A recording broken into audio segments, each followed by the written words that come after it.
जय जिनेन्द्र, प्रणाम। आज अपना 32nd लेक्चर है और हम वंदितु स्तोत्र के बारे में देख रहे हैं। विल स्टार्ट विद मंगलाचरण।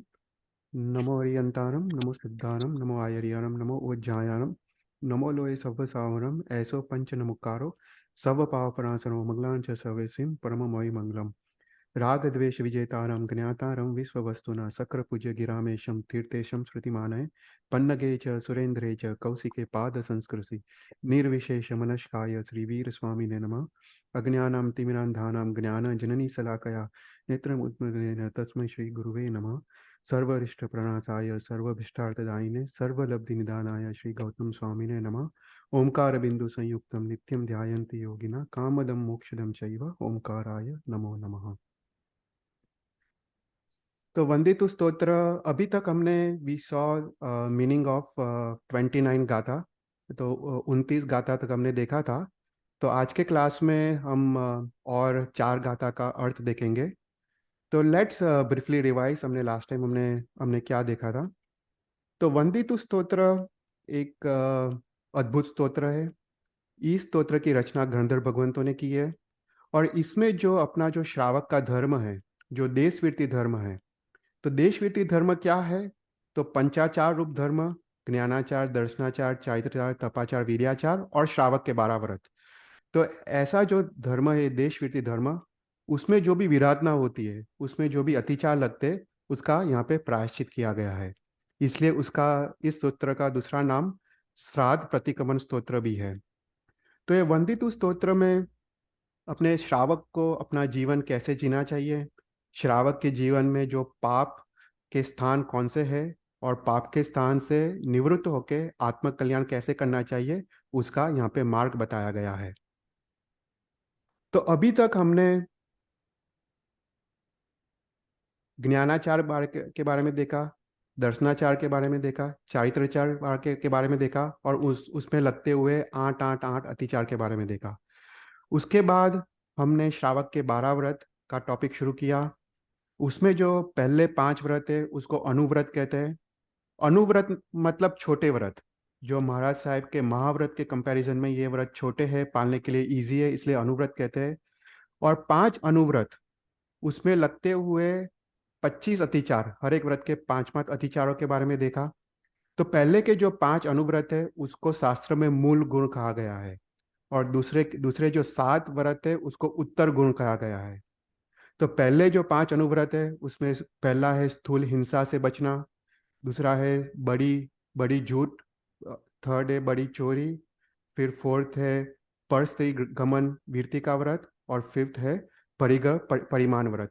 उसमें परिग्रह परिमाण व्रत में जो भी धन संपत्ति है उसमें उसका नियमन करने का व्रत, उसमें मर्यादा नक्की करने का व्रत। तो ऐसे करके 5 अनुव्रत उसको मूल गुण कहते हैं। उसके बाद हमने 3 गुण व्रतों के बारे में देखा। तो गुण व्रत किसको कहते हैं?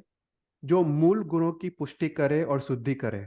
अर्थात जब हम ये 3 गुण व्रत को जब हम जीवन में लेके आते हैं, अपने जो 5 अनुव्रत है वो और विशुद्ध होते जाते हैं और हम देश वीरति व्रत में हम आगे बढ़ते जाते हैं। तो जो 3 गुण व्रत है उसमें जो पहला गुण व्रत था दिक परिमाण व्रत। उसमें हर एक दिशा में जाने आने का नियमन करने का व्रत। उसके बाद जो 7वां व्रत है सेकंड गुण व्रत, उसको भोगाभोग परिमाण व्रत बोलते हैं। इस भोगाभोग परिमाण व्रत में 3 चीज का त्याग करने का लिखा है। वो है मांस, मदिरा, मदिरा मतलब अल्कोहल, और अभक्ष्य।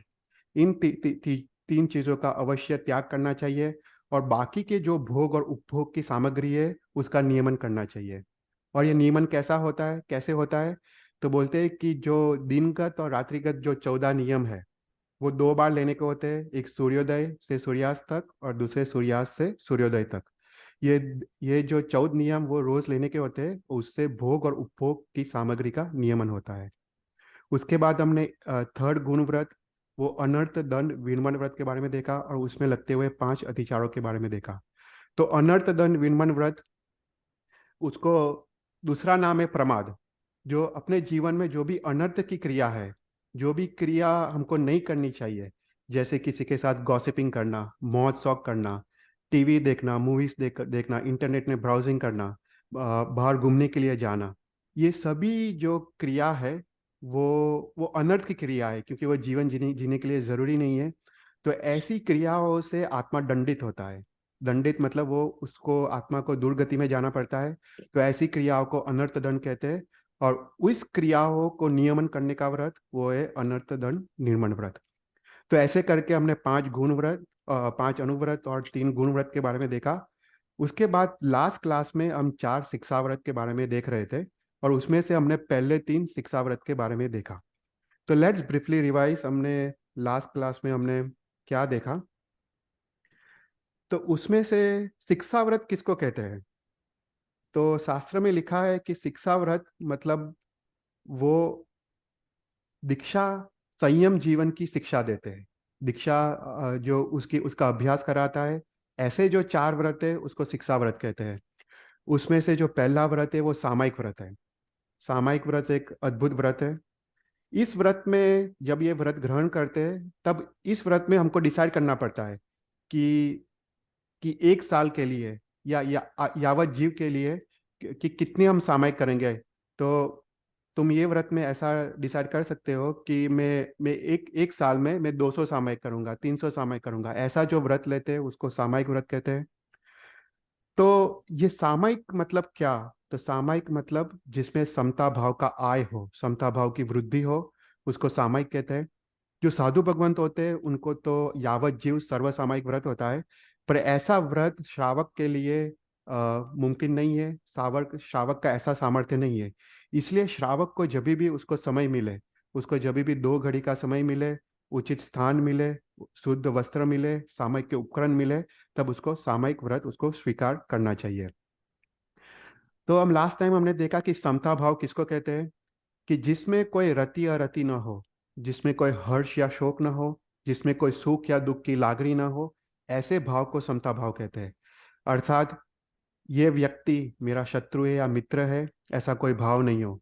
ये परिस्थिति मेरे अनुकूल है या प्रतिकूल है, ऐसा कोई भाव नहीं हो। ये पदार्थ मेरे सुख का कारण है या दुख का कारण है, ऐसा भी कोई भाव नहीं हो। अर्थात सभी व्यक्ति के प्रति, सभी परिस्थितियों के प्रति और सभी पदार्थों के प्रति एक समान भाव, उसको समता भाव कहते हैं।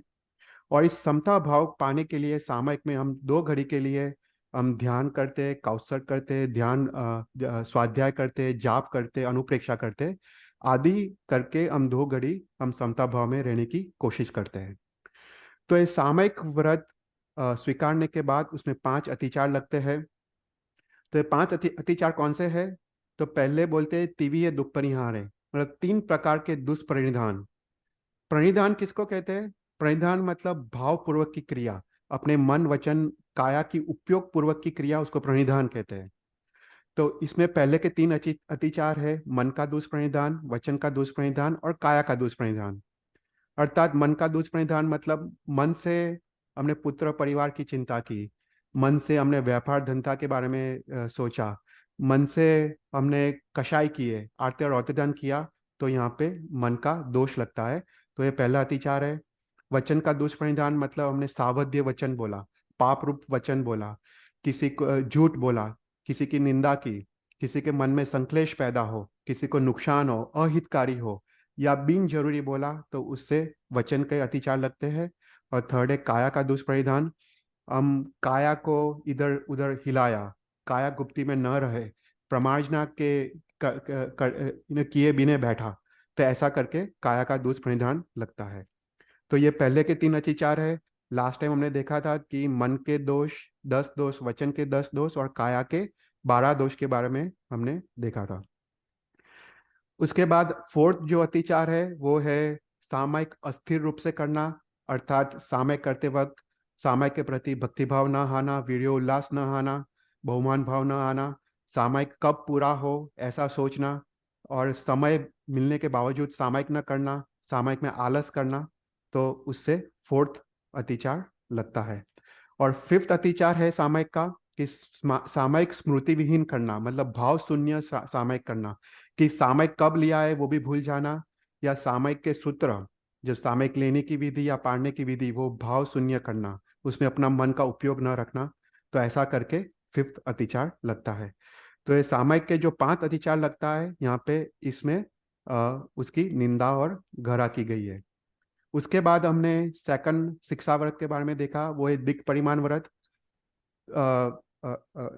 सॉरी, सेकंड जो शिक्षा व्रत है वो देशावकाशिक व्रत। देशावकाशिक व्रत किसको कहते हैं?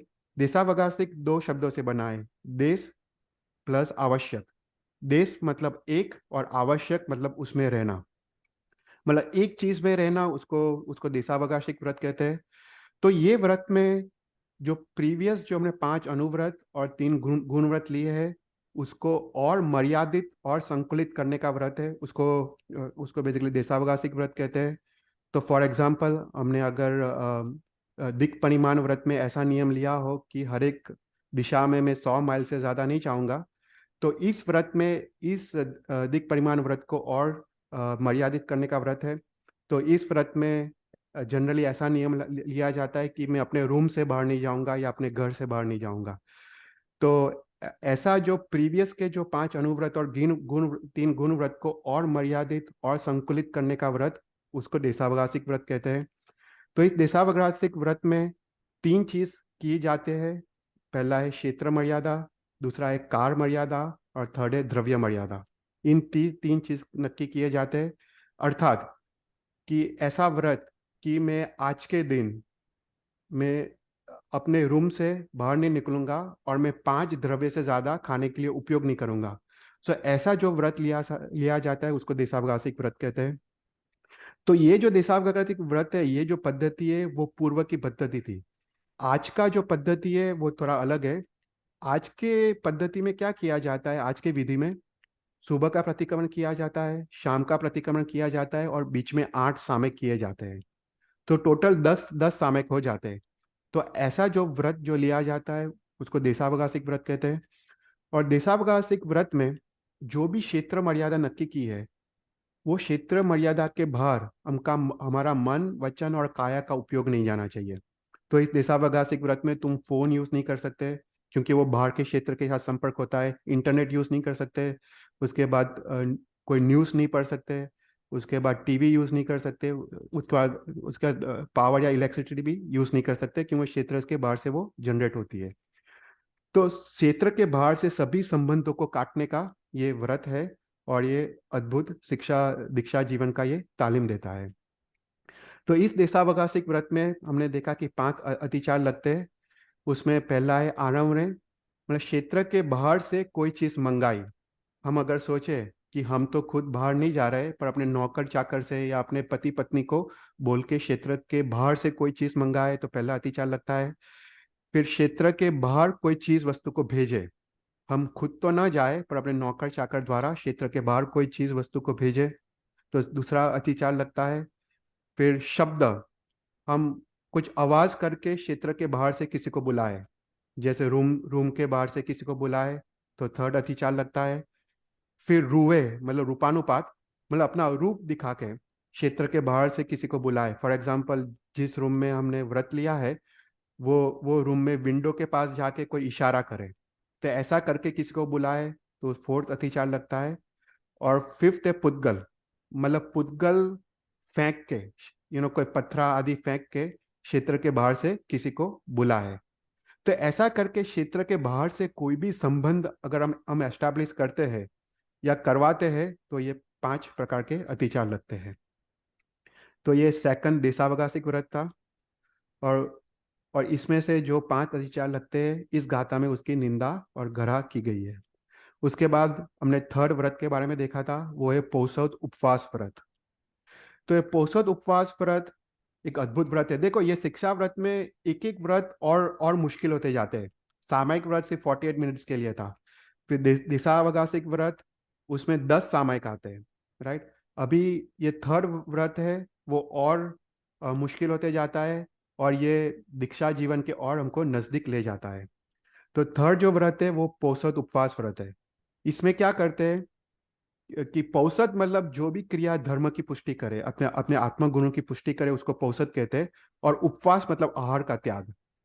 तो इसमें एक दिन के लिए, या एक रात्रि के लिए, या एक अहोरात्रि के लिए, मतलब दिन और रात के लिए संयम जीवन जिया जाता है। तो साधु भगवान की तरह हम जीने की कोशिश करते हैं। तो इसमें जो साधु भगवान जो संयम जीवन में करते हैं, इसमें 5 समिति 3 गुप्ती का पालन, इसमें सुबह शाम का प्रतिक्रमण, देव वंदन, फिर प्रतिलेखन की क्रिया, परिलेखन की क्रिया, प्रमार्जन की क्रिया, आदि सब क्रिया साधु भगवान की तरह करनी पड़ती है। और इसमें मिनिमम एकाशना किया जाता है। तो जनरली उपवास करते हैं, पर उपवास ना हो तो मिनिमम एकाशना किया जाता है। तो इस टाइप के व्रत को पौषध उपवास व्रत कहते हैं। इसमें 4 प्रकार के पौषध को स्वीकारा जाता है। पहला आहार पौषध। आहार पौषध मतलब मिनिमम एकाशना किया जाता है। शरीर सत्कार पौषध मतलब सभी शरीर की सत्कार की क्रिया की का त्याग, जैसे नहाने धोने का त्याग, ज्वेलरीज का त्याग, विलेपन का त्याग, सभी शरीर के सत्कार की क्रिया का त्याग, ब्रह्मचर्य का पालन, और अव्यापार पौषध मतलब सभी पाप रूप व्यवहार, सभी संसारिक क्रिया का त्याग। तो ऐसे करके 4 प्रकार के पौषध इसमें स्वीकारे जाते हैं। तो ये व्रत स्वीकारने के बाद हमको 5 अतिचार लगते हैं। जो पहला जो अतिचार है वो है संथार। संथारा के जो जो साधु भगवंत होते हैं, वो जो सोते हैं उसको संथारा कहते हैं। तो ये सोने की जो क्रिया है उसमें पहले प्रतिलेखन करना पड़ता है। प्रतिलेखन मतलब उस जगह को देख के देखना पड़ता है कि कोई जीव जंतु ना है, उसको प्रतिलेखन कहते हैं। और उसके बाद उसको रजोहरण या चरोड़ा से 3 बार प्रमार्जना किया जाता है। तो उसको बोलते हैं संथारा की क्रिया। तो अगर इस क्रिया में कोई भी विशुद्ध कोई शुद्ध रूप से न की हो तो उसमें पहला अतिचार लगता है। फिर दूसरा है उच्चार पासवान भूमि, जो मल मूत्र की विसर्जन की भूमि, इसको स्थंडिल भूमि भी कहते हैं। तो ऐसी भूमि को भी प्रतिलेखन और प्रमार्जन करना चाहिए। पहले देखना चाहिए कि वो भूमि सूखी है, भूमि में कोई जीव जंतु ना हो, और जीव जंतु हो तो उसको रजोरण से उसको निकाल देना चाहिए। फिर ही उसके बाद मल मूत्र का विसर्जन करना चाहिए। अगर ये चीज ठीक से ना हुई हो, शुद्ध रूप से ना हुई हो, तो उसमें अतिचार लगते हैं। उसके बाद फोर्थ अतिचार है तह चेव भोजना भो है, मतलब भोजन की चिंता करना। पोषण लेने के बाद हमको सोचना कि हमको भोजन मिलेगा या नहीं, कैसा भोजन मिलेगा, ऐसी कोई भी आहार संबंधी चिंता करना, तो उसको फोर्थ अतिचार लगता है। और फिफ्थ अतिचार है पोष विधि विपरीत करना, मतलब पोष की जो जो क्रिया है उसमें भक्ति भाव के बिना करना, बहुमान भाव के बिना करना, अशुद्ध रूप से करना। उसमें जो प्रतिक्रमण है, देव वंदन है, उसमें उसमें वो सभी विधि अशुद्ध रूप से करना।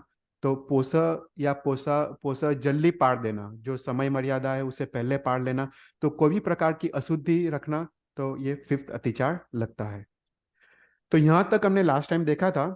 तो शिक्षा व्रत में 3 व्रत हमने देखे। पहला है सामयिक व्रत, दूसरा है दिशावकाशिक व्रत, और थर्ड है पोषद उपवास व्रत। तो ये तीनों व्रत एक एक से एक एक बढ़ते जाते हैं और हमको दीक्षा जीवन के हमको नजदीक लेके जाता है।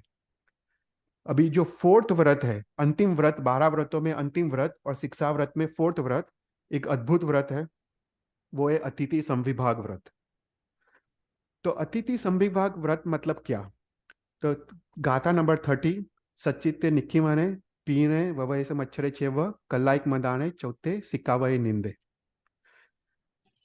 तो अतिथि संविभाग व्रत, अतिथि संविभाग व्रत मतलब अतिथि को पहले दान देके भोजन करने का व्रत। उसके उसका सिंपल मीनिंग है, अतिथि को दान देके भोजन करने का व्रत, उसको अतिथि संविभाग व्रत कहते हैं। ओके। तो अतिथि किसको कहते हैं? सबसे पहले तो अतिथि मतलब जिस महात्मा ने तिथि रूप लौकिक व्यवहार का त्याग किया है, अर्थात ये पांचम है, आठम है, चौदस है, पर्यूषण है, आंबेल की ओली है, आसो मास की ओली है, ऐसे जो तिथि रूप जो लौकिक व्यवहार है उसका त्याग किया है। अर्थात कि वो पर्व तिथि को ही धर्माराधना नहीं करते, पर उसका हर क्षण हर पल धर्माराधनामय होता है, उसको अतिथि कहते हैं। मतलब ऐसे महापुरुष, ऐसे संयमी महापुरुष जिसने संयम जीवन स्वीकार किया है, उसका हर क्षण हर पल धर्माराधनामय हो, उसको अतिथि कहते हैं। तो ऐसे अतिथि को हम उनकी संयम जीवन की पुष्टि के लिए हम जो भी सुपात्र दान देते हैं, हम जो भी आहार देते, वस्त्र देते, पात्रा देते, औषधि देते, आदि जो भी चीज उनके संयम जीवन की पुष्टि के लिए देते हैं, उसको अतिथि संविभाग कहते हैं। तो संविभाग अर्थात क्या? संविभाग दो शब्द से बना है, स प्लस विभाग। स मतलब सम्यक प्रकार से, दोष से रहित, और विभाग मतलब विशिष्ट चीज वस्तु का दान देना। अर्थात जो संयमी महात्मा है, उन संयमी महात्मा को भक्ति भाव पूर्वक, बहुमान भाव पूर्वक, कोई भी संसार की आशंसा के बिना उनके आत्म गुणों के लिए, उनके उपकार के लिए हम जो भी विशेष चीजों का, श्रेष्ठ वस्तु का जो दान देते हैं, उसको संविभाग कहते हैं। अर्थात जो भी हम उनको आहार देते हैं, वो आहार पहले तो निर्दोष होना चाहिए, अचित होना चाहिए, जो गोचरी के जो 42 दोष से रहित होना चाहिए, और हमारे न्याय उपार्जित धन से न्याय पूर्वक लिया गया होना चाहिए। और ऐसा जो आहार, वस्त्र, पात्र आदि जो संयमी महात्मा को देते हैं, उसको संविभाग कहते हैं। तो जो साधु भगवंत है, साधु भगवंत वो संयम जीवन की आराधना कर रहे हैं, और वो मोक्ष मार्ग में वो चल रहे हैं। तो ऐसे ऐसे संयमी महात्मा को, ऐसे साधु भगवंत को अगर अगर अगर हम सुपात्र दान दें, उनका सेवा करें, उनकी वैयावच करें, तो वो अपने महान कर्म निर्जरा का कारण रूप बनता है, और उससे अपने चारित्र मोहनीय कर्म का क्षय होता है। और हमको भविष्य में भी हमको दीक्षा लेने की इच्छा होती है, और हम संयम जीवन हम ले पाते हैं। तो ऐसा अद्भुत लाभ इस अतिथि संविभाग व्रत से मिलता है। तो ये अतिथि संविभाग व्रत की विधि क्या है? तो इस व्रत की विधि ऐसी है कि सबसे पहले पर्व के दिन हमको पौषध उपवास व्रत करना चाहिए। तो जो तो थर्ड व्रत था, पौषध उपवास व्रत, वो हमको पर्व के दिन हमको पौषध उपवास व्रत करना चाहिए। और ये पौषध उपवास व्रत पूरे दिन का होता है, मतलब दिन का भी होता है और रात्रि का होता है। तो ऐसे 24 घंटे घंटे का पौषध उपवास व्रत किया जाता है। और इसमें मिनिमम उपवास किया जाता है, तीव्यार उपवास। अगर पॉसिबल हो तो 24 उपवास करते हैं, पर अगर नहीं पॉसिबल हो तो तीव्यार उपवास किया जाता है। और उसके बाद दूसरे दिन पोषद का पारणा करके वो श्रावक अपने घर आता है, नहा धो के, वस्त्र पहन के, अलंकार पहन के वापस वो उपाश्रय में जाता है। और उपाश्रय में वो साधु भगवंत को घर गोचरी लेने के लिए वो निमंत्रित करता है। और साधु भगवंत भी बिना विलंब के इरिया समिति के पालन पूर्वक वो श्रावक के साथ अपने घर जाते हैं। क्योंकि साधु भगवंत अगर विलंब करे तो उसमें श्रावक के भोजन का अंतराय लगता है। तो वो बिना विलंब से इरिया समिति के पालन पूर्वक वो श्रावक के घर जाता है। और श्रावक भी साधु महाराज के साथ राजमार्ग में चल के साधु महाराज को अपने घर पे लेके आता है। और उसके बाद अपने दोनों हाथों से जो सबसे पहले जो श्रेष्ठ वस्तु है, उत्तम वस्तु है, उसको वो दान देता है। और उसके बाद वो सामान्य चीजों का वो दान देता है। और उसके बाद जो साधु भगवंत को वो वापस उपाश्रय राजमार्ग में चल के वो छोड़ने जाता है। और उसके बाद वो वापस अपने घर आता है। और वापस अपने घर आने के बाद साधु भगवत ने जो भी गोचरी में लिया है, जो भी आहार उसने गोचरी में लिया है, मात्र वही आहार से वो ठाम 24 एकाशना करता है। ओके। तो ऐसा जो विधि है उसको अतिथि संविभाग व्रत कहते हैं।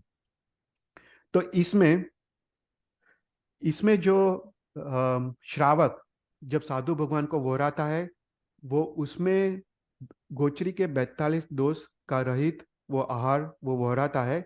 और उसमें 6 चीजों का उसको ख्याल रखना चाहिए। तो ये है पहला है क्षेत्र, काल, श्रद्धा, सत्कार, क्रम और कल्पनीय। तो ऐसा करके 6 चीजों का वो ख्याल रखता है। तो पहला है कि वो देखता है कि वो क्षेत्र में कौन सी चीज सुलभ है और कौन सी चीज दुर्लभ है। तो सबसे पहले जो दुर्लभ चीज है उसको वो दान देता है, और उसके बाद सुलभ चीज का दान देता है। उसके बाद वो कार देखता है कि ये कार कैसा है, उसमें दुष्कार है, सुकार है। अगर दुष्कार हो तो जो भी दुर्लभ चीज है उसका वो दान पहले देता है।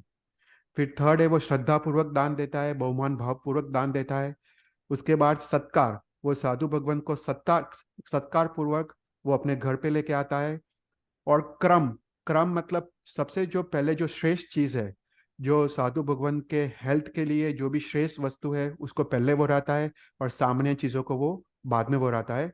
और कल्पनीय मतलब गोचरी के 42 दोष से रहित ऐसा अचित और निर्दोष आहार वो साधु भगवान को वो रहता है। तो वर्तमान काल में ये विधि है कि पहले के पर्व के दिन वो पोषद उपवास व्रत करता है, और उसके बाद दूसरे दिन वो साधु भगवान में जो भी वोरा है वही चीज से वो ताम चौबियार एकाशना करता है। तो ऐसा जो व्रत है उसको अतिथि संविभाग व्रत कहते हैं। तो ये व्रत के पालन करने के वक्त हमको 5 अतिचार लगते हैं, कि 5 अतिचार लगने की संभावना होती है। तो ये 5 अतिचार कौन से है वो हम देखते हैं। तो पहला है सचित निक्षेप। तो अगर साधु भगवान जब घर पे आते हैं तो जो भी चीज साधु भगवान को वोराने के लिए जो भी कल्पित चीज है, जो अचित है निर्दोष है, तो हमको वो चीज साधु भगवान को दान अपने न देने की बुद्धि के कारण हम उसमें कुछ सचित डाल देते हैं। फॉर एग्जाम्पल अचित में हम कच्चा मीठू डाल देते हैं, उसमें नींबू डाल देते हैं, उसमें धनिया डाल देते हैं। तो वो चीज साधु के लिए अकल्पनीय हो जाती है, वो साधु भगवान वोर नहीं सकते। तो दान न देने की बुद्धि से अचित चीज में सचित को मिलाना, तो पहला अतिचार है। सेकंड अतिचार है सचित विधान। जो अचित चीज है उसके ऊपर सचित द्रव्य से ढांकना।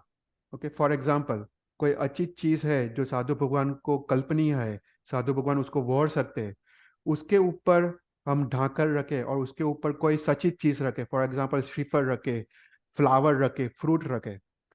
तो ऐसी चीज को भी साधु भगवान वोर नहीं सकते, क्योंकि उसको पहले ढांकना को हटाना पड़ता है, और ढांकना को हटाने से जो सचित चीज है, सचित मतलब उसमें जीव है, उसको वेदना होती है। तो इसलिए ऐसी चीज भी साधु भगवान वोर नहीं सकते। तो दान द देने की बुद्धि से या भूल में से अचित द्रव्य पे सचित रख देना, तो वो साधु भगवान के लिए अकल्पनीय हो जाती है, उसमें सेकंड अतिचार लगता है। थर्ड अतिचार है पर व्यपदेश। तो पर व्यपदेश मतलब अपनी चीज दूसरों की कहना, या दूसरों की चीज अपनी कहना।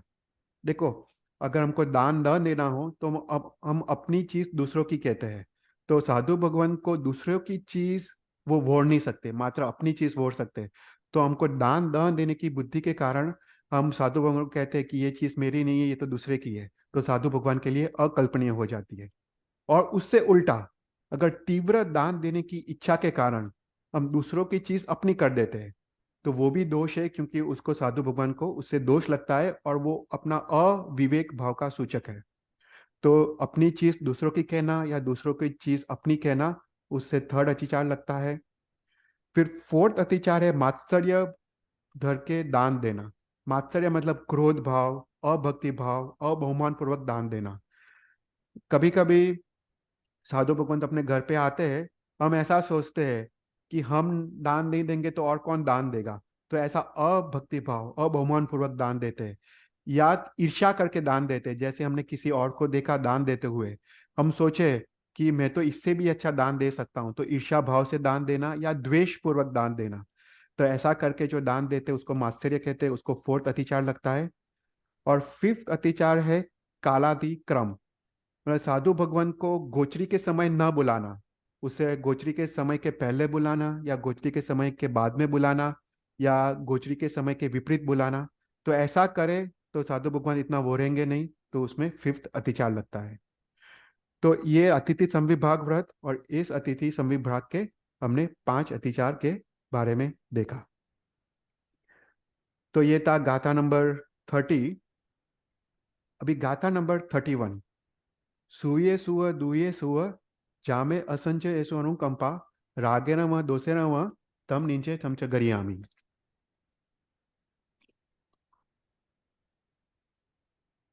तो अभी ये गाथा में भी सुपात्र दान की बात चल रही है। तो दान किसको कहते हैं? Right? स्व और पर के हित के लिए, किसी के उपकार के लिए, किसी के हित के लिए अपनी चीज दूसरों को देना, उसको दान कहते हैं। तो दान 5 टाइप का होता है। तो पहला है जीवन दान, उसको अभय दान कहते हैं। दूसरा है ज्ञान दान, किसी को ज्ञान देना, उसको ज्ञान दान कहते हैं। थर्ड है सुपात्र दान, जो साधु भगवान को दान दिया जाता है उसको सुपात्र दान कहते हैं। उसके बाद है फोर्थ है अनुकंपा दान, और फिफ्थ है उचित दान। तो ऐसा करके 5 टाइप के दान होते हैं। तो इसमें, इस गाथा में सुपात्र दान की बात चल रही है, तो ये गाथा सुपात्र दान के बारे में है। तो जो साधु भगवंत है, जो साधु भगवान जो संयम जीवन की आराधना कर रहे हैं, उनको दान, हमको भक्ति भाव पूर्वक हमको दान देना चाहिए, बहुमान भाव पूर्वक दान देना चाहिए। उनके गुणों को याद करके हमको दान देना चाहिए। और हमको दान देते वक्त हमको सोचना चाहिए कि साधु भगवंत ने तो महापराक्रम करके संसार का त्याग किया है। वो तो उन्होंने संयम जीवन उन्होंने अंगीकार किया है। तो ये दान देने से मुझे, मेरे में भी ऐसी पात्रता जागे कि मैं भी भविष्य में ऐसा ऐसा उत्तम चारित्र जीवन में अंगीकार कर सकूं। ये दान मेरे कर्म निजरा का कारण रूप बने, और मेरे चारित्र मोहनीय कर्म का क्षय रूप बने। तो ऐसी बुद्धि से भक्तिभाव पूर्वक साधु भगवान को दान देना चाहिए। अगर ये दान देने में कोई भी भौतिक सुख की आशंसा हुई, तो उससे हमको दोष लगता है। तो यहाँ पे लिखा है कि अगर साधु भगवान को राग से, रागे रवा दोषे रवा, मतलब राग से दान दिया हो या द्वेष से दान दिया हो, तो वो, उससे दोष लगता है सुपात्र दान में, और उसकी मैं यहाँ पे निंदा और घृणा करता हूँ। तो सबसे पहले ये गाथा में बताया गया है कि सुपात्र किसको कहते हैं। तो यहाँ पे तीन तीन शब्दों का उल्लेख आता है: सूये सुव, दूये सुव, और असंजय सु। तो इन तीन साधु भगवान को सुपात्र कहते हैं। तो पहला है सूये सुव। सूये सुव मतलब जो साधु भगवंत वो अपना हित कर रहे हैं, अपने आत्मा गुणों के विकास में लगे हुए हैं, वो संयम जीवन की आराधना कर रहे हैं, वो सम्यक दर्शन ज्ञान और चारित्र आराधना कर रहे हैं, जो पंच महाव्रतधारी है, वो जो 5 समिति और 3 गुप्ती का पालन कर रहे हैं, ऐसे साधु को सुहित साधु कहते हैं। तो ऐसे साधु को सुपात्र कहते हैं। दूसरा है दुई दुई है सुआ, मतलब दुखी या पीड़ित साधु। जो साधु भगवंत बाहर से दुखी है, जिसको शरीर का कोई रोग हुआ हो, जो ग्लान है, जो वृद्ध है, जो जिसको कोई प्रकार की वेदना है, रोग के कारण कोई प्रकार की वेदना है, या उसको सुधा वेदना है, उसको भूख की वेदना है, तो ऐसे करके बाह्य रूप से जो दुखी साधु है, उसको सुपात्र कहते हैं। तो उसको हमको सुपात्र समझ के दान देना चाहिए। और थर्ड है असंजय येसु। असंजय येसु मतलब जो साधु भगवान गुरु की आज्ञा में है, राइट, वो जिन्होंने अपना मन वचन और काया गुरु को समर्पित किया है, जो अपने स्व इच्छा से स्वतंत्र पूर्वक धर्म आराधना नहीं नहीं करते, और अपने गुरु आज्ञा से ही वो धर्म आराधना करते हैं। तो ऐसे 3 प्रकार के साधु को सुपात्र कहा है। तो पहला है जो अपना आत्महित करते, आत्म कल्याण में लगे हुए हैं। दूसरे है जो बाह्य दृष्टि से दुखी है, जिसको शरीर का कोई दुख है। और थर्ड है जो गुरु की आज्ञा में है। तो ऐसे 3 साधुओं को सुपात्र कहते हैं। तो ऐसे सुपात्र को हम जो दान देते हैं, वो हमको भक्ति भाव पूर्वक और बहुमान भाव पूर्वक हमको दान देना चाहिए। तो ऐसे साधु भगवान को अगर हम राग से दान दे या द्वेष से दान दे, तो उसमें हमको दोष लगता है, और इस दोष को हम इस गाथा में हम निंदा और घृणा करते हैं। तो पहला है कि राग से दान देना अर्थात क्या। तो राग से दान देना अर्थात, अगर हम सोचे कि ये साधु भगवंत, ये साधु भगवान मेरे मित्र है, ये साधु भगवान मेरे पहचान वाले है, मेरे स्वजनी है, मेरे परिचित है, ऐसा सोच के अगर दान दे, तो उसको राग से दान दिया कहते हैं। या फिर जो भी दान देते हैं उसमें अगर अगर हम कोई भी प्रकार की भौतिक सुख की इच्छा रखें, या फिर हम सोचे कि संघ या लोग मुझे धर्मी कहेंगे, ऐसा सोच के दान दे, या फिर अगर सोचे कि साधु भगवान मेरी प्रशंसा करेंगे, ऐसा कोई भी प्रकार का राग बुद्धि से दान दे, तो उससे दोष लगता है। फिर दूसरा है द्वेष से दान देना। द्वेष से दान देना अर्थात क्या, कि जैसे साधु भगवान को राग से भी दान देना चाहिए, ऐसा द्वेष से भी दान देना चाहिए। तो हमने देखा कि जो दुखी साधु भगवंत है, जो बाह्य दृष्टि से दुखी है, तो उस साधु भगवान को हम सोचे कि ये साधु भगवान को विचार है, वो साधु भगवान करुणा के पात्र है, वो ऐसा सोच के अगर दान दे तो उसको बोलते हैं द्वेष से दान देना। देखो, साधु भगवंत है, वो बाह्य दृष्टि से अगर रोग आया है तो वो तो बाह्य दृष्टि से दुखी है, पर साधु भगवंत कभी भी करुणा के पात्र नहीं है। साधु भगवंत कभी भी बिचारे नहीं होते। उन्होंने महापराक्रम करके संसार का त्याग किया है। वो बाह्य दृष्टि से दुखी हो पर अंदर की दृष्टि से वो आत्मा स्वभाव में स्थिर है। तो ऐसे साधु भगवंत को भी उनको गुणों को याद करके, उनके उपकारों को याद करके ही उनको दान देना चाहिए। तो करुणा के पात्र कौन है? भिखारी एक करुणा के पात्र है। जो जो भी अनुकंपा दान देते, वो हमको करुणा के पात्र से दान देना चाहिए। पर साधु भगवंत को तो मात्र बहुमान भाव पूर्वक, भक्ति भाव पूर्वक और अपना कर्म निजरा के कारण रूप बने उस दृष्टि से ही दान देना चाहिए। तो अगर ऐसे सुपात्र, 3 प्रकार के जो सुपात्र, ऐसे साधु भगवान को अगर हमने भक्ति भाव बहुमान भाव पूर्वक दान न दिया हो, अगर राग से या द्वेष से दान दिया हो, तो हम यहाँ पे उसकी निंदा करते हैं और घृणा करते हैं। तो ये था गाथा नंबर 31 का अर्थ। उसके बाद गाथा नंबर 32, साहसु संविभागो न कवो तव चरण करण जुत्तेसु संते संते फादु अदाने तम निंचे तमचे घरियामी। तो ये गाथा भी सुपात्र दान के बारे में है। तो ये गाथा में कहते हैं कि अगर अपने पास उचित द्रव्य है, निर्दोष और अचित आहार है, और तप चारित्र और क्रिया युक्त साधु भगवंत अपने द्वार पे आए, तव चरण करण मतलब तव मतलब तप, चरण मतलब चारित्र और करण मतलब क्रिया। तो तप चारित्र और क्रिया युक्त साधु भगवंत अपने द्वार पे आए और फिर भी अगर हम उसको दान न दे, सुपात्र दान न दे, तो यहाँ पे दोष लगता है। तो इस दोष की मैं निंदा और घृणा करता हूँ।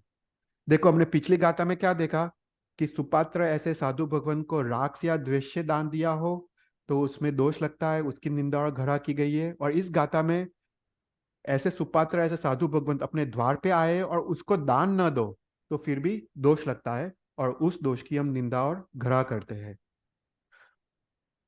तो यहाँ पे ऐसा ऐसा लिखा है कि अगर अपने पास सुपात्र दान देने की शक्ति है, अपने हम अगर सुपात्र दान दे सकते हैं, और अपने पास सुपात्र दान देने के लिए उचित आहार भी है, निर्दोष और अचित आहार भी है, और अपने पुण्य के योग से ऐसे उत्तम महात्मा जो जप तप चारित्र और क्रिया युक्त ऐसे महात्मा अपने द्वार पे आए, पर अपने प्रमादवश या कोई अन्य कारण सर अगर हमने दान न दिया हो तो वो महादोष का कारण बनता है, और इस दोष की मैं निंदा और घृणा करता हूँ।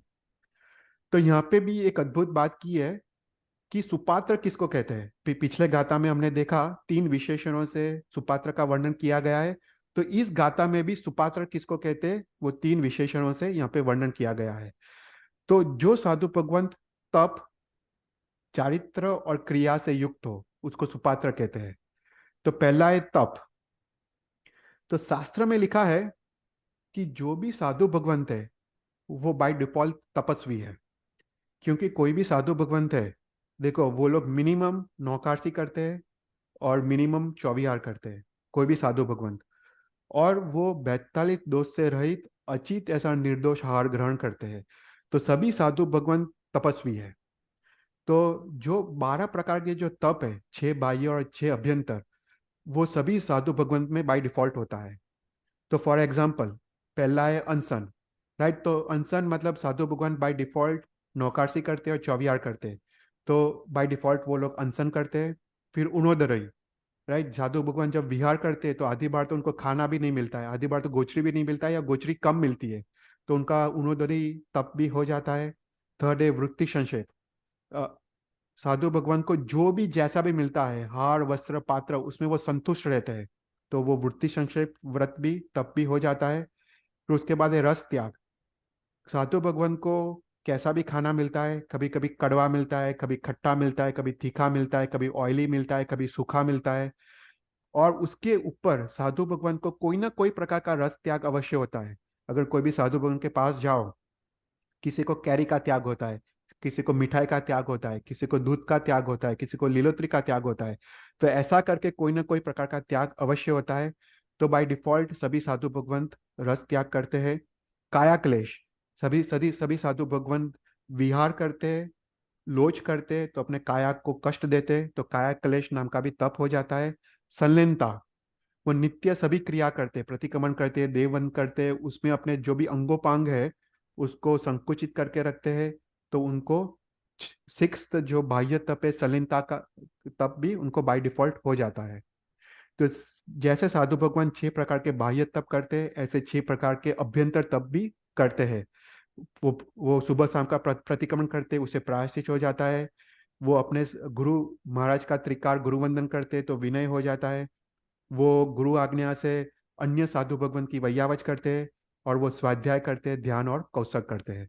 तो ऐसे प्रकार से सभी साधु भगवंत जो 5 महाव्रतधारी है वो सभी तपस्वी है। तो अपने शास्त्र में ना साधु भगवंत को श्रमण लिखा है। श्रमण का जो दूसरा अर्थ है आगम में, उसका उसका अर्थ है तपस्वी। तो साधु भगवान सभी श्रमण हैं, सभी तपस्वी है। तो ऐसे ऐसे साधु भगवान जो 12 प्रकार के तप करते हैं उसको सुपात्र कहा गया है। फिर कोई भी क्वेश्चन हो तो तुम पूछ सकते हो। फिर दूसरा विशेषण है चारित्र। तो यहाँ पे अगर आपने सुना होगा चरण सित्तरी और करण सित्तरी, ऐसा 70 प्रकार के चारित्र धर्म है और 70 प्रकार के क्रिया धर्म है। तो चरण सित्तरी मतलब क्या? चरण सित्तरी मतलब साधु भगवान के रोज के जीवन में जो भी चारित्र, जो भी क्रिया की जाती है, जो भी आचरण किया जाता है उसको चरण सित्तरी कहते हैं। और साधु भगवान के जीवन में जो विशेष क्रिया की जाती है उसको करण सित्तरी कहते हैं। तो जो भी साधु भगवंत इस चरण सित्तरी से युक्त है वो सुपात्र है, और जो भी साधु भगवंत इस करण सित्तरी से युक्त है वो सुपात्र है। तो पहला है चरण सित्तरी। हम ये थोड़ा फास्ट से देखेंगे क्योंकि ये काफी डीप टॉपिक है। पर चरण सित्तरी क्या है? तो चरण चित्तरी मतलब जो रोज जो क्रिया की जाती है, रोज के जीवन में जो चारित्र जो जो आचरण किया जाता है उसको चरण चित्तरी कहते हैं। तो पहला है 5 महाव्रत। राइट, साधु भगवान रोज 5 महाव्रत का पालन करते हैं। फिर उसके बाद 10 प्रकार के यति धर्म, उसमें क्षमा। फिर उसके बाद मृदुता, मृदुता मतलब विनय या नम्रता। फिर सरलता, निर्लोभता, तप, संयम, सत्य, शौच। शौच मतलब शुद्धि, मन वचन काया और आत्मा की शुद्धि। फिर 9th है अकिंचता। अकिंचता मतलब परिग्रह, कोई भी प्रकार के परिग्रह से मुक्त। और 10 है ब्रह्मचर्य। ओके, तो 5 प्रकार के महाव्रत, 10 प्रकार के यति धर्म, फिर 70 प्रकार के संयम। 17 टाइप्स ऑफ संयम वो कौन से है? तो बोलता है वो हिंसा, झूठ, चोरी, मैथुन और परिग्रह से मुक्त होते हैं। उसके बाद वो इंद्रियों के 5 विषय स्पर्श, रस, घ्राण, चक्षु और स्तोत्र उसका निग्रह करते हैं, उसको कंट्रोल करते हैं।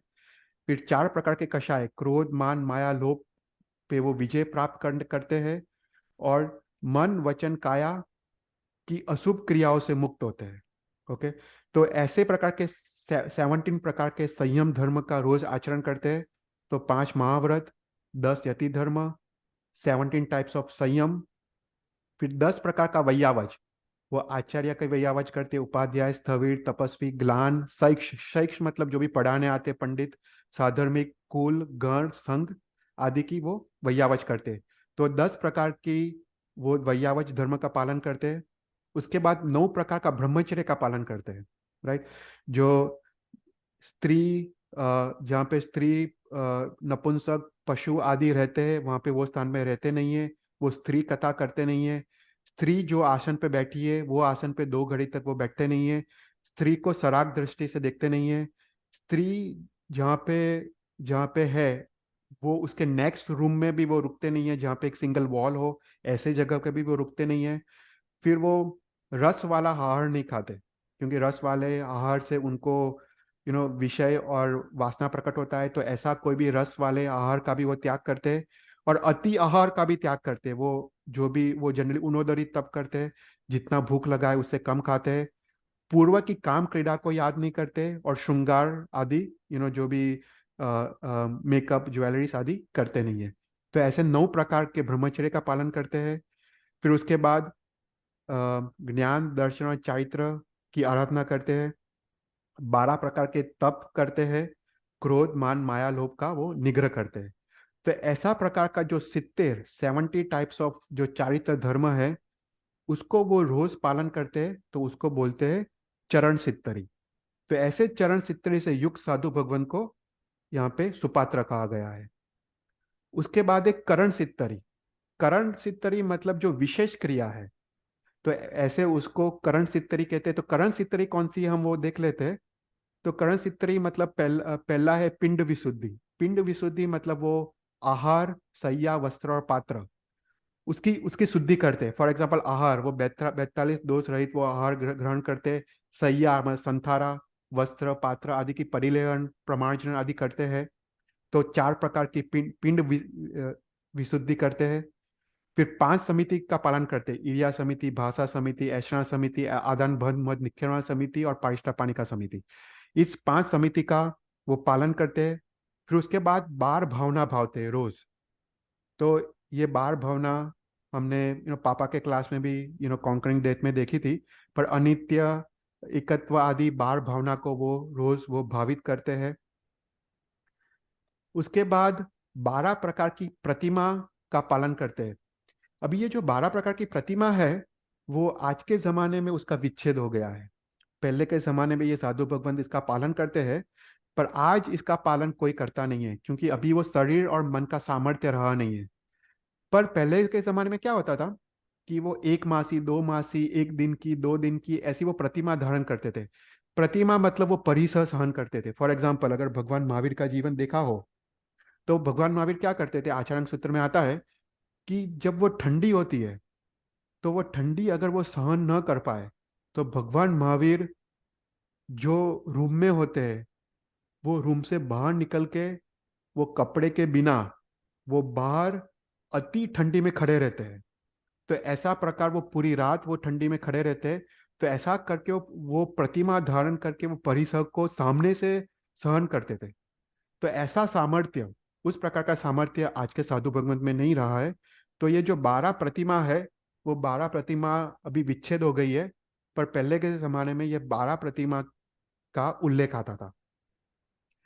उसके बाद 5 प्रकार के इंद्रियों का निरोध: स्पर्श, रस, घ्राण, चक्षु और स्तोत्र। फिर 25 प्रकार के परिलेहन की क्रिया। हम इतना डिटेल में नहीं जाएंगे, पर साधु भगवान के जीवन में 25 प्रकार के परिलेहन की क्रिया होती है, उसका वो पालन करते हैं। फिर उसके बाद 3 प्रकार की गुप्ति: मनोगुप्ति, वचन गुप्ति, काया गुप्ति का पालन करते हैं। और उसके बाद 4 प्रकार के अभिग्रह लेते हैं: द्रव्य अभिग्रह, क्षेत्र अभिग्रह, कार अभिग्रह और भाव अभिग्रह। अगर तुम साधु भगवान को देखो, उनका कोई ना कोई प्रकार का अभिग्रह अवश्य होता है।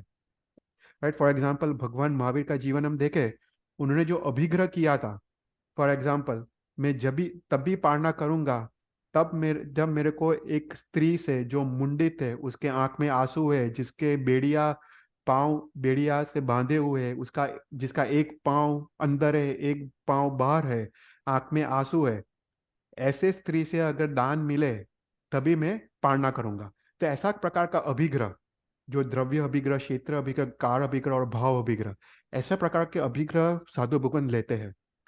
तो ऐसे प्रकार के विशेष क्रिया जो साधु भगवान करते हैं, उसको करण सिद्धि कहते हैं। तो यहाँ पे एक अद्भुत गाथा है। पिछले गाथा में हमने देखा कि सुपात्र किसको कहते हैं। तो ये गाथा में भी अगर देखा कि 3 विशेषणों वाले युक्त साधु भगवान को सुपात्र कहते हैं, जो 12 प्रकार से तप से युक्त हो, 70 प्रकार के चारित्र धर्म से युक्त हो, जिसको चरण सिद्धि कहते हैं, और 70 प्रकार की क्रिया से युक्त हो, उसको करण सिद्धि कहते हैं। ऐसे साधु भगवान को सुपात्र कहते हैं।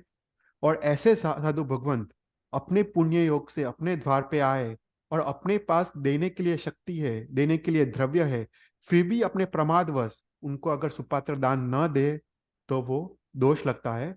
और इस दोष की मैं निंदा और घृणा करता हूं। ओके, कोई कोई क्वेश्चंस? तो यहाँ पे इन 3 गाथा से अतिथि संविभाग व्रत का वर्णन किया गया है कि अतिथि संविभाग व्रत किसको कहते हैं, और इसमें जो अतिथि संविभाग व्रत में जो सुपात्र दान देते हैं, वो सुपात्र दान में 5 अतिचार कौन से लगते हैं और अन्य दोष भी कौन से लगते हैं, उसका यहाँ पे वर्णन किया गया है। तो यहाँ तक हमने 3 आचार देखे, चारित्राचार, तपाचार, वीर्याचार, उसमें लगते हुए अतिचारों के बारे में देखा।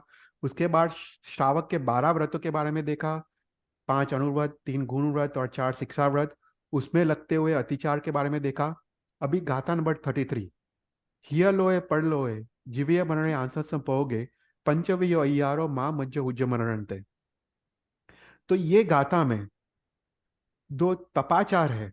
तपाचार के भेद स्वरूप जो संलेषणा जो व्रत है, इस व्रत में लगते हुए 5 अतिचारों का वर्णन किया गया है।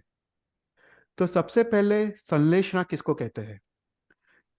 तो अपने जीवन के अंत में, मृत्यु के समय में, ये व्रत अवश्य स्वीकारने के योग्य है। ऐसा जो व्रत है उसको संलेषणा कहते हैं। तो संलेषणा का दूसरा अर्थ है अनशन। ओके। तो जब अपना अंत समय नजदीक आता है, समाधि मरण के प्राप्ति के लिए ये व्रत अवश्य स्वीकारने के योग्य है। तो संलेषणा का दूसरा अर्थ है अनशन। तो इस व्रत में हम आहार का त्याग करते हैं, पानी का त्याग करते हैं और अंत में अपने संपूर्ण रूप से अपने शरीर का त्याग करते हैं। तो ऐसा करके जो व्रत है उसको संलेषणा व्रत कहा गया है। तो उसका सामान्य अर्थ है आहार का त्याग करना, पानी का त्याग करना और अपने अंत में अपना शरीर का त्याग करना। पर विशेष रूप से संसार के प्रति जो अपना मोह और ममत्व है, उसको खोतर खोतर के निकालने की क्रिया को संलेषणा कहते हैं। जो संलेषणा का जो मूल अर्थ है, स प्लस लेषणा। स मतलब सम्यक प्रकार से, लेषणा मतलब निकालने की क्रिया। मतलब अपने जो संसार के प्रति जो ममत्व है, अपने पुत्र परिवार के प्रति ममत्व, अपने धन संपत्ति के प्रति ममत्व, अपने शरीर के प्रति ममत्व, उस ममत्व, उस मोह को खोतर खोतर के निकालने की जो प्रक्रिया, उसको संलेषणा कहते हैं। या विशेष अर्थ में अपने जो विषय, जो 5 इंद्रियों के विषय है और अपने जो कषाय है, उसको निकालने की क्रिया, उसको संलेषणा कहते हैं।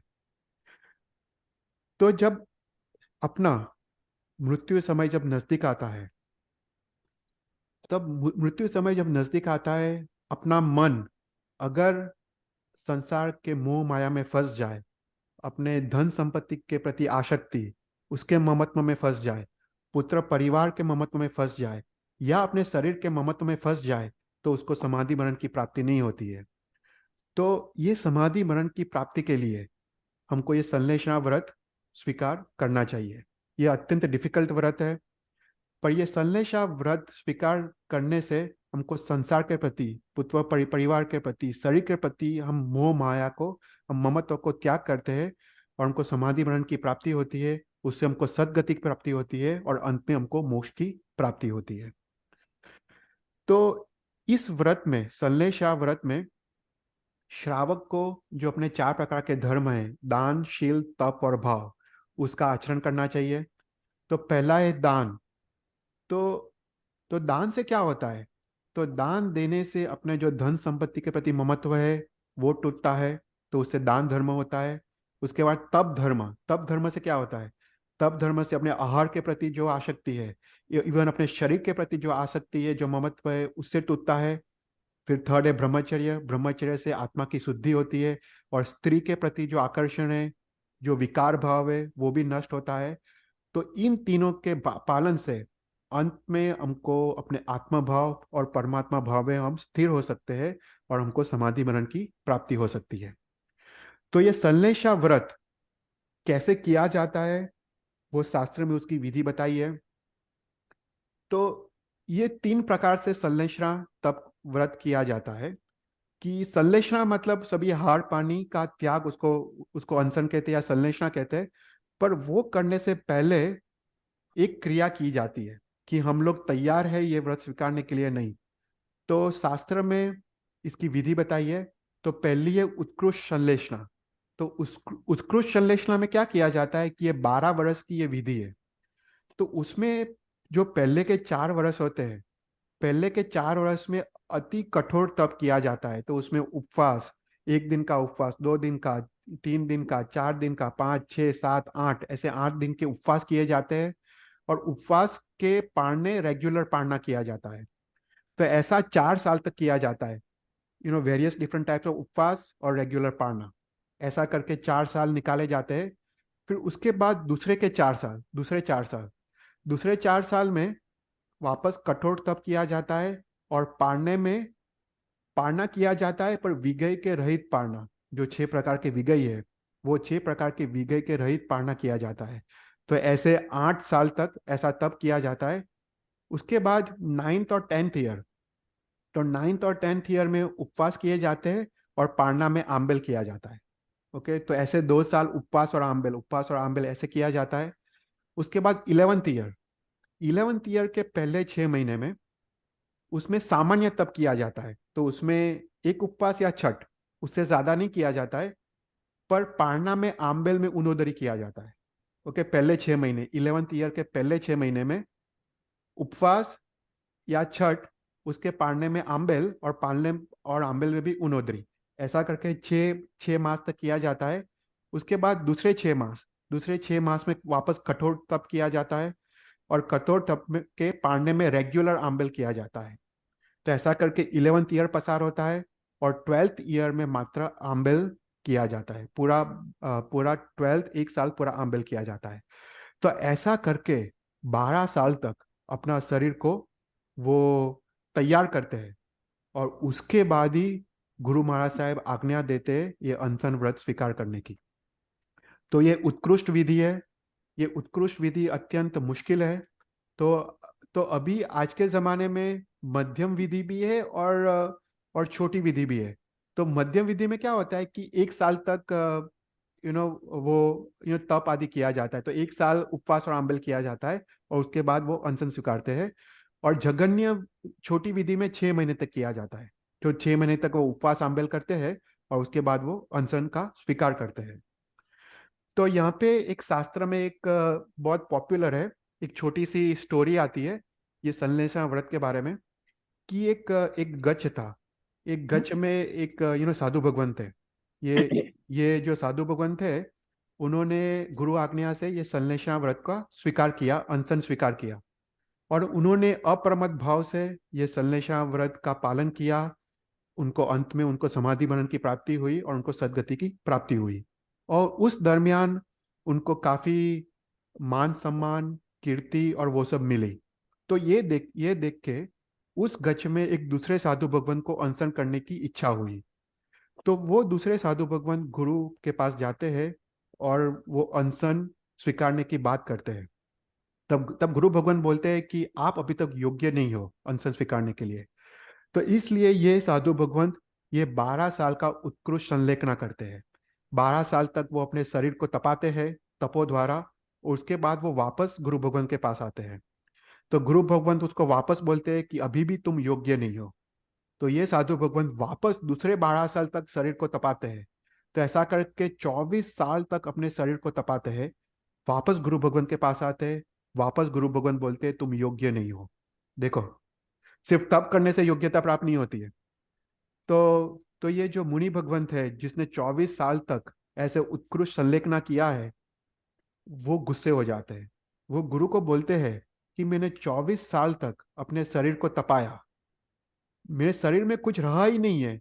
नहीं कोई मांस रहा है, नहीं कोई लोही रहा है, कुछ भी रहा नहीं है। और फिर भी तुम मेरे को ना बोल रहे हो। और गुस्से में आके वो बोलते हैं देखो मेरी उंगली, वो अपने उंगली को तोड़ देते हैं। पूरा टूट जाता है क्योंकि कुछ है नहीं। और वो महाराज साहब गुरु गुरु को बोलते हैं देखो मैं अपनी अपनी उंगली भी तोड़ दी, मेरे मेरे को शरीर के प्रति कोई भी ममत्व नहीं है, फिर भी तुम मेरे को ना क्यों बोल रहे हो। तब वो साधु भगवान बोलते हैं, गुरु भगवान बोलते हैं, तुमने तुमने अपने शरीर के प्रति तो ममत्व को तोड़ा है, पर तो तुमने अपने कषाय कहाँ तोड़े हैं। तुम्हारे पास अभी भी क्रोध मान माया लोभ है। तब वो मुनि भगवान को पता चलता है।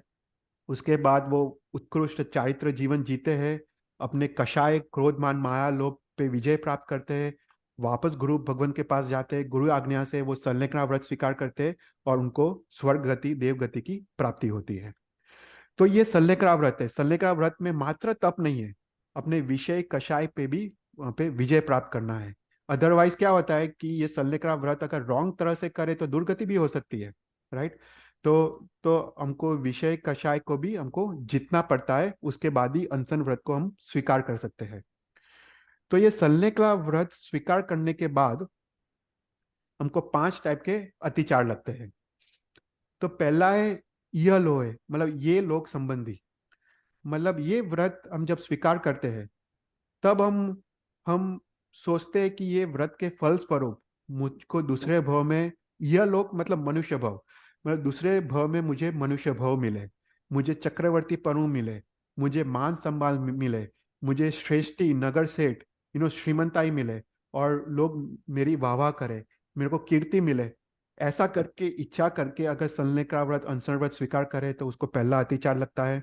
देखो, हमको ये सलने का व्रत मात्र मोक्ष की प्राप्ति के लिए, मात्र सदगति की प्राप्ति के लिए और मात्र मोक्ष की प्राप्ति के लिए ही करना चाहिए। पर कोई भी सांसारिक इच्छा से अगर संलेखना व्रत करे तो इसको पहला अतिचार लगता है। दूसरा है परलोक। परलोक मतलब दूसरे भव में देव, देवेंद्र, विद्याधर आदि के सुख की इच्छा करना, राइट। अगर हम सोचे कि मेरे को इस संलेखना व्रत से मुझे देव गति मिले, मुझे देवेंद्र इंद्र का मिले, मुझे विद्याधर मिले, लोग मेरी सेवा करें, ऐसा करके, ऐसा इच्छा करके संलेखना व्रत करके उसको दूसरा अतिचार कहते हैं। फिर थर्ड अतिचार है जीविया। मतलब जब ये संलेखना व्रत कर रहे हैं तब उनको बहुत मान सम्मान मिल रहा है, बहुत कीर्ति मिल रही है, तब वो सोचे कि मैं इस संलग्न व्रत में मैं ज्यादा टाइम रहूं, ज्यादा जीऊं, क्योंकि मुझे काफी मान सम्मान और कीर्ति मिल रही है। ऐसा सोच के संलग्न व्रत करे तो उसको थर्ड अतिचार लगता है। फोर्थ अतिचार मरण।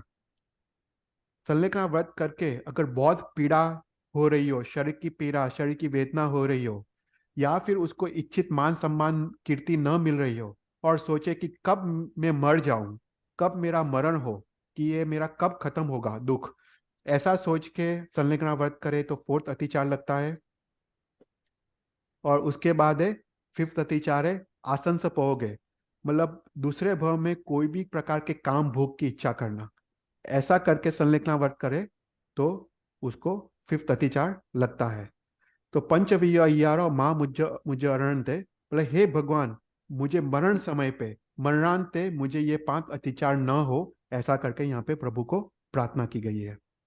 तो यहाँ पे हम अ, तीन आचार, ज्ञानाचार, दर्शनाचार, चारित्राचार और श्रावक के 12 व्रत और उसके ऊपर सल्लेखना व्रत, ऐसा करके हमने यहाँ पे अतिचार के बारे में देखा।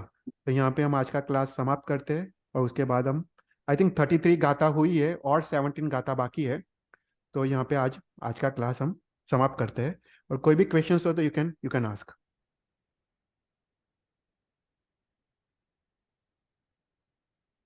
रणसित रणसित रे समझावे, very nice. Thank you.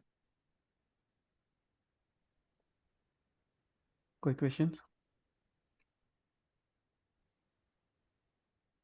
Okay, नहीं क्वेश्चन है तो हम मंगलाचरण कर देते हैं। नमो अरियंतारम, नमो सिद्धानम, नमो आयरियानम, नमो वज्जायानम, नमो लोहे सव सावनम ऐसो पंच नमुकारो सव पाप प्राणसरम मंगलांच सवसिम प्रणि मंगलम जी नग्न विरुद्ध बोल मिच्छामि दुक्कड़म। Thank you everyone. मिच्छामि दुक्कडम। प्रणाम।